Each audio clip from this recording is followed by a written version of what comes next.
Herkese şeria sistemiyle yönetilen dünyanın en ilginç ülkelerinden birisi Brunei'den selamlar. Şu anda bir taksideyim. How are you? I'm fine. Taxi driver. Yeah, you From are. Brunei. You were born here. Yes, born here at Kampung Air, Water Village. How is life in Brunei? Are you happy for I living am here? happy because I already compare with other country. It's look nice. Brunei is look nice. Everything is good. Everything is good. Nothing problem about eat, about what atmosphere here. Very nice, very clean country. Yeah. It is very peaceful. I love it. My country, Brunei Darussalam. I'm so happy for you. Yeah. I'm too curious about Sultan because we are going to Sultan's house now. Yeah. How is he? Do you like him? Is he a good man? Like he's very good because he's Muslim. Yeah. Because he's Muslim, he do what the rule of Muslim,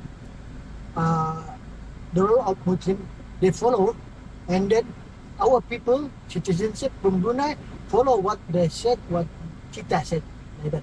Okay. Okay. So everybody is happy in Brunei. You love Yes, your happy. Sultan, you love your we love it, president. because we Malay, we must be loyal with Sultan. Okay. Must be like that. And also he is so rich, right? Yeah, the big shop rich. The Brunei is rich also. Yeah, petrol, Petrol. gas. Yeah. That's no problem because our salary also enough for us to earn our money. Yeah. Every puasa Ramadan want to celebrate Raya, he give donation from the poor people. Is That is helping to also, people. Yeah. How is salary here? Minimum salary or normal salary? We are now maybe around 500 or 600 something like that. So $500 is enough for everything. Rent a home, food, We everything. don't have a rent home. Sometimes many people in Brunei don't have a rent home. No rent a home. So everybody Because has they own your follow home. Because they follow his family, with their father or mother, something like that. 80% have rent home, but 80% is have Own their home. Ve şu an dünyanın en ilginç yerlerinden birisine geldim. Bu arkada gördüğünüz yer dünyanın en zengin insanlarından birisi olan Brunei Sultanı'nın şahsi kendi sarayı. Bu arkamda gördüğünüz saray dünyanın en pahalı konudu olarak geçiyor ve Brunei ülkesinin başkanı, cumhurbaşkanı değil, direkt sahibi diyelim. Çünkü bu ülkede tek adam rejimi ve şeriat sistemi, diktatörlük sistemi hepsi bulunduğu için Brunei ülkesinde. Yani bu ülkenin bütün kaynakları bu ülkenin sultanına bağlı ki bu ülkenin sultanının kendi sadece serveti 40 milyar dolarlık serveti var. Yani bu ülkenin sahibi yani. Ve bu saray öyle bir saray ki tam 1788 tane odası var bu sarayın. Yanlış duymadınız, 1788 tane odası var. 257 tane de banyosu, tuvaleti var. İçeride özel, kendisine özel bir camisi var. Yani sultanın kendine özel bir camisi var. Kendisi kullanıyor bu camiyi. Ve burada yüzme havuzları, spor salonları ne arasınız var. Çok büyük bir alanda sultan burada kendine yer yapmış. Ve bu yerin ismi Istana Nurul Iman diye geçiyor. Ama maalesef içeriye giremiyorum ve size daha fazla görüntü gösteremiyorum. Çünkü içeriye girmek tamamen yasak.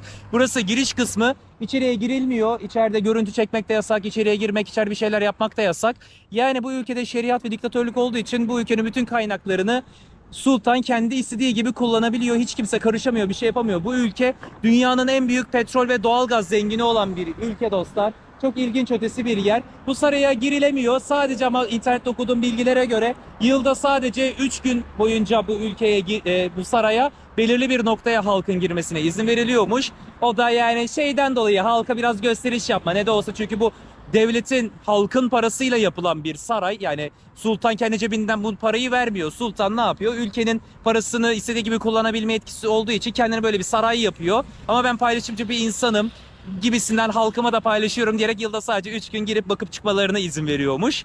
Kaynaklarına yararlanmaya izin verilmiyor. Yani böyle değişik bir diktatörlüğü olan bir yerdeyiz dostlar.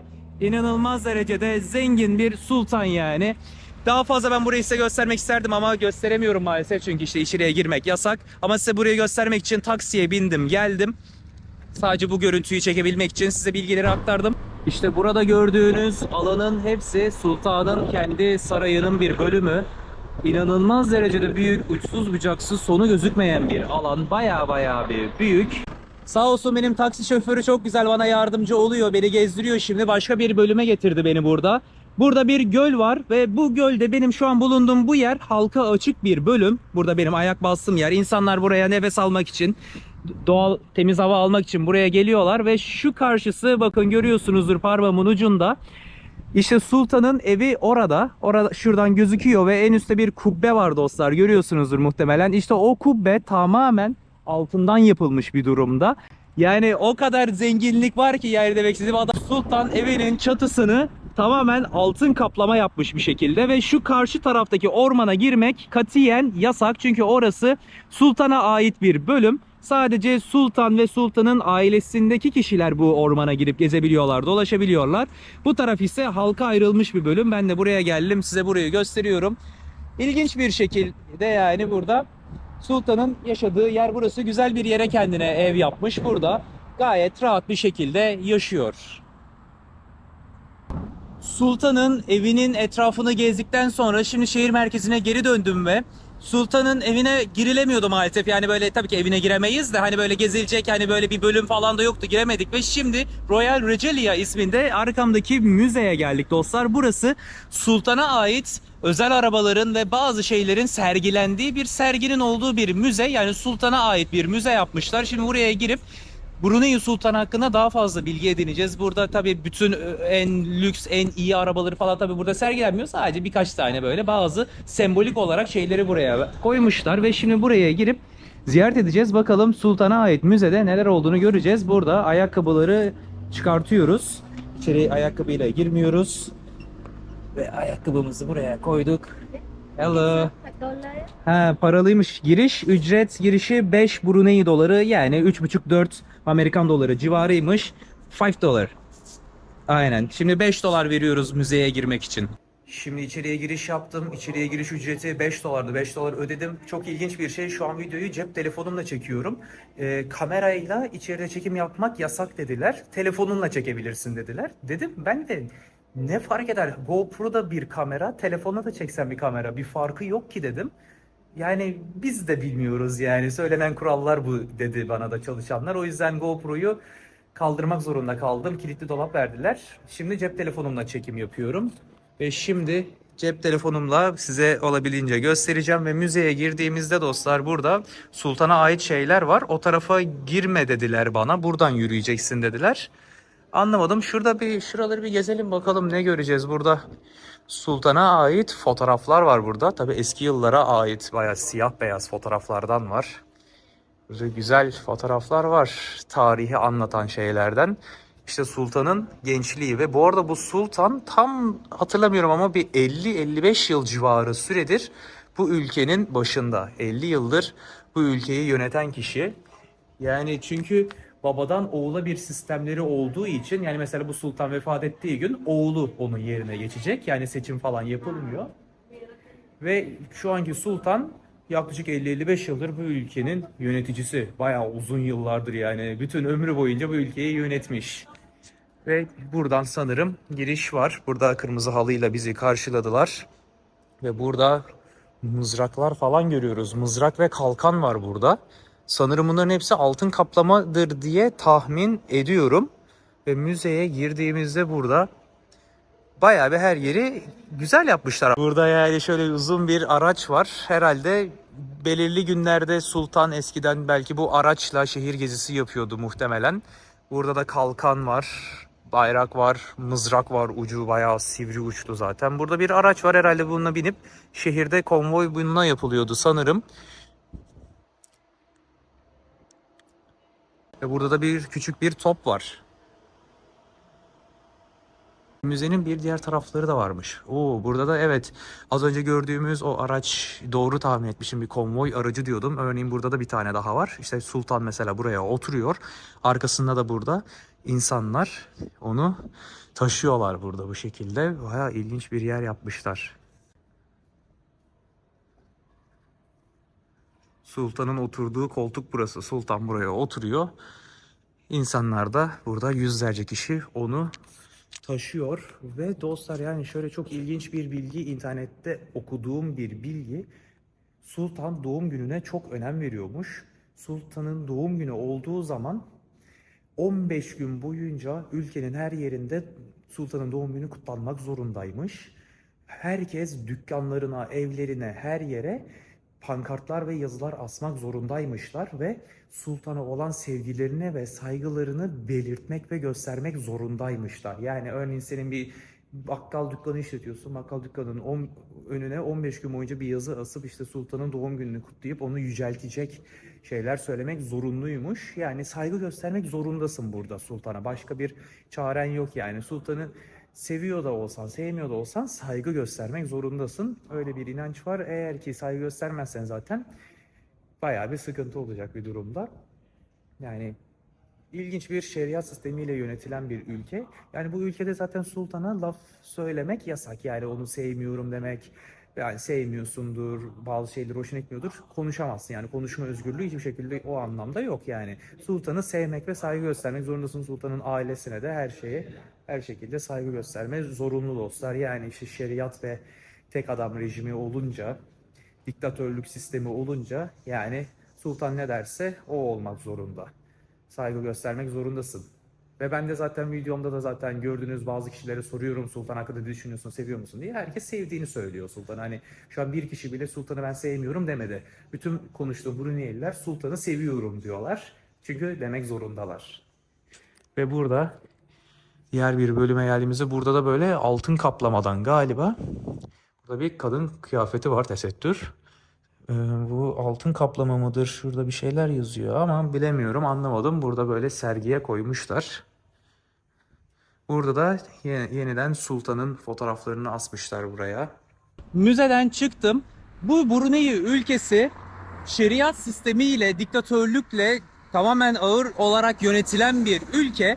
Ama benim bu ülkede şu an gözlemlerime göre şeriat sistemini çok fazla ağır derecede hissedilen bir ülke olduğunu düşünmüyorum.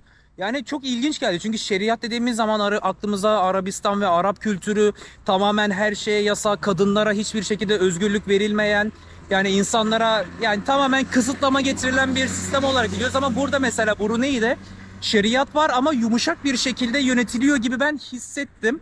Yani onu da nereden? Özellikle kadınlara baktım ve kadınlara dikkat ettim. Çünkü özellikle şeriat dendiği zaman kadınlara direkt bir kısıtlama getiriliyor. Yani dışarı tek başına çıkmaları yasak. İşte çalışma hayatları yasak, işe gitmeleri yasak, sokağa tek başına çıkmaları yasak. Yani bir şey yapmaları yasak yani kadınları tamamen. Yani evlenip kocalarıyla beraber bir şey yapmak zorundalar dışarı çıkmak için, sosyal hayat için. Yani erkeklere özgürlük verilen bir sistem daha çok yani bu şeriat sistemi. Ama Brunei'de mesela ben bunu pek görmedim. Çünkü kadınlar bu arada kapanmak zorunluluğu bu ülkede yok. Evet, şeriat sistemi var ama türbana veya kara çarşıfa girme zorunluluğu yok bu ülkede. Sokaklarda da görüyorum, özellikle yabancı turistlerden kadınlar çok rahat bir şekilde dışarıda geziyorlar. Hatta şort giyen, yarım kollu giyen, başı açık gezen turist kadınlar var ve hiçbir şekilde sorun çıkmıyor buna. Yerel halktaki kadınlara baktığım zaman başörtüsüne girmek zorunluluk değilmiş. Yani isteyen kadınlardan türbana giriyorlar veya kara çarşıfa giriyorlar. İstemeyen, ben kapanmak istemiyorum diyen insanlar da, yani Müslüman kadın ama kapanmak istemiyor, kapanmayabiliyor. Yani öyle bir zorunluluk yok ve sokakta bakıyorum her yerde kadın çalışan görüyorum. Az önceki girdiğimiz müzenin girişinde kadınlar çalışıyordu. Bir markete giriyorum, su almak için kadın kasiyerler var her yerde. Yani kadınlar burada çalışıyor. Araba kullanan kadınlar da var. Bakıyorum arabanın içine tek başına kadın, yanında hiç kocası yok, kimse yok. Kadın tek başına araba kullanabiliyor burada. Yani kadınlara bir özgürlük verilmiş. En azından bu benim hoşuma gitti. Çünkü şeriat sistemi maalesef biraz farklı bir sistem yani. Tartışılabilecek bir sistem. Ama Brunei'de en azından kadınlara çok bir kısıtlama getirilmemiş. Kadınlar gayet de özgür yaşıyor olarak ben gördüm sokaklarda. Tek başına gezen kadınlar ve özgürce istediğini yapabilen kadınlar var. Yani Brunei'de bu şeriat sisteminde yani bu anlamda biraz hoşuma gitti diyebilirim yani. En azından bir özgürce bir yaşam var burada. Ama tabii yani sultan ne derse o odur yani. Burada hiçbir şekilde sorgu sual yapılmadan sultan bu böyle olacak dediği an o direkt o öyledir yani. İşte direkt şeriat ve diktatörlük olduğu için yani çok farklı bir ülke. Biraz özgürleşmiş bir şeriat sisteminde yaşayan bir ülke gibi gözlemledim ben bu Brunei'yi. Şimdi ise bu gördüğünüz Sultan Ali Ömer Seyfettin Camii ismindeki camiye geldik. Şu an girişindeyim. Girişini gayet güzel yapmışlar. Hoşuma gitti. Ağaçlar, yeşillik, çimler var. Gayet güzel, doğal bir alan yapmaya çalışmışlar. Hoşuma gitti ve burada da cami var. Etrafı ne kadar da doğal, güzel de olsa, özellikle bastıra bastıra söyledim. Etrafı yemyeşil, doğal bir güzellik.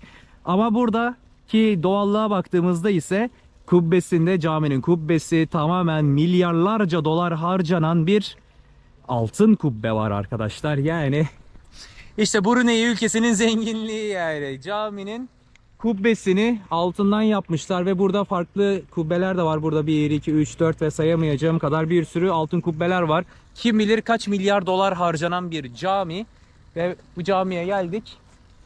Etrafı güzel, böyle doğal. İleride çalışanlar var. Hello. How are you? İleride burada caminin bahçesinde çalışma yapan belediye işçileri var. Bana da karşıdan hemen el salladılar. Merhaba merhaba diye. Gidip bir selam verelim. Brunei'li belediye çalışanlarıyla biraz konuşalım. How are you? Selamun aleyküm.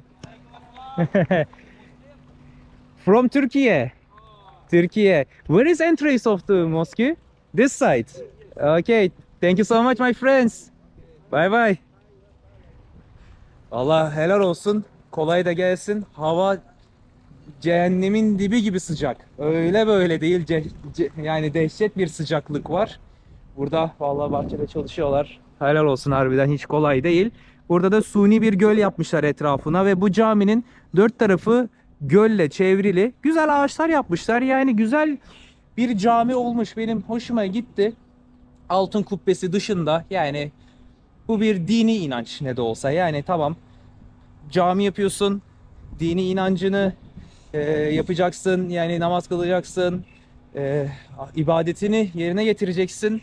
Bir cami tabii ki lazım bunun için, ama bu kadar da gösterişli yapmaya ne gerek var altın kubbeyle, yani böyle milyarlarca dolar harcayıp. Ya bu kadar şatafata ben karşıyım ya. Yani ne gerek var bu kadar şatafat yapmaya, milyarlarca dolar harcamaya? Yani bakın abi, yani buraya şu altın kubbeyi, yani altın yapacağına normal yap, oraya harcayacağım parayla daha gerekli yerlere harca ya. Yani bu şekilde, yani işte Brunei Sultanı şatafatı, para harcamayı, lüksü çok seviyor. Ama bir de şöyle güzel bir şey daha söyleyeyim. Yani hem iyi yanlarını hem kötü yanlarını konuşuyoruz gittiğimiz her ülkelerin. Brunei hakkında da iyi kötü yanlarını konuşuyoruz. Mesela Brunei hakkında söyleyebileceğim iyi özelliklerinden birisi, ama bir taktiksel açıda yapılan bir strateji olarak şöyle söyleyeyim. Tabii bütün bu devletin imkanlarını, her şeyini sultan istediği gibi kendisi kullanabiliyor.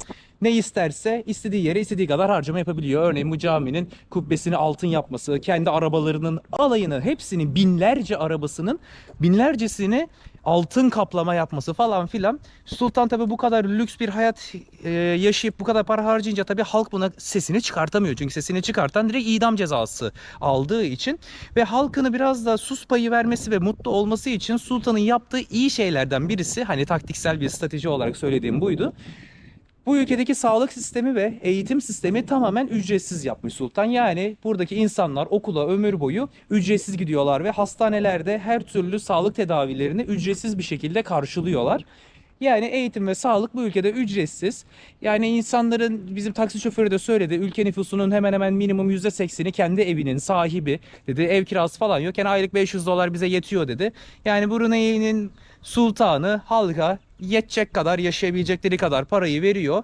Tamam, siz bunun da artık mutlu olun. Karnınız aç kalmaz. Normal iyi bir hayatınızı yaşarsınız miktarında 500 dolar kişi başı ortalama maaş veriyor sultan. Bir de eğitim ve sağlık sistemini ücretsiz yapıyor. Geri kalan ülkenin bütün kaynaklarını, yani dünyanın en zengin 5. sırasındaki ülkenin kaynaklarından bahsediyoruz. Ne kadar zenginlikten bahsediyoruz. Sultan istediği gibi kullanıyor. Zaten bankasında da 40 milyar dolarlık bir serveti de varmış. Ve bu şekilde caminin etrafı bu şekilde. Buraya da böyle bir havuz yapmışlar ve burası da abdest alma yeri. Çeşmeler var burada. Burada abdestinizi alıyorsunuz. Ve buraları gezdik az önce ve caminin içine bir bakalım. Buradan girişi var. Bakalım buradaki Brunei'nin en önemli camilerinden birisi Ömer Seyfettin Ali Camii'nin içi nasılmış bir bakalım. Hello. Selamun aleyküm. How are you? Where are you from? Türkiye. Turkey, Muslim, huh? Yeah. Oo, içerisi çok serin, çok güzel. Bayağı klimalı. Muslim? Ya Muslimnya 2 tahun ni. Nah. Kira pertama. Caminin içine geldik. Selamünaleyküm. Turki. Türkiye. Hello. No video, Selamünaleyküm. no video. No video Ah, here? no video. Okey, video çekmek yasakmış dostlar. Kapatıyorum. Yasak dediler videoyu. Neyse, bu kadar gösterdim size. Bir cami. Görüşürüz.